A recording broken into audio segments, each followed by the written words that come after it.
অনেক ঘোরাঘুরি হলো, এবার চলো বাড়ি যাওয়ার সময় ভাবছিলাম কেন এতটা দেরি হলো, আদৌ কি গাড়ি ঘোড়া পাবো, এখানটা অনেক প্রবলেম হয়। এই যে গাড়িটা দেখতে পাচ্ছ, এতে 3 জন বসেছিল, মানে 3 জন না 4-5 জনের মতো বসেছিল, আমরা 3 জন যাব, তো সেই জন্য আর হলো না।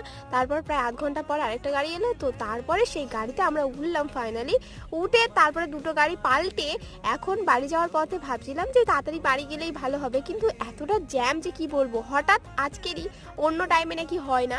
আর আমাদের ট্রেনটা প্রায় 5-6 মিনিট বা তারও একটু লেটে ঢুকেছে, তাই জন্য আমরা আজকে ট্রেনটা পেয়েছি, নাহলে আমরা ট্রেনটা আজকে পেতামই নয়। আর তোমরা এই যে ট্রেনের অবস্থা দেখতে বুঝতেই পারছো যে কতটা ভিড় হয়েছে। আমার ভাই আমাকে লেডিসে তুলে দিয়েছিল, জেনারেলে ও উঠেছিল, যেহেতু এই ভয়ঙ্কর ভিড়ে আমাকে জীবনে তুলতো না।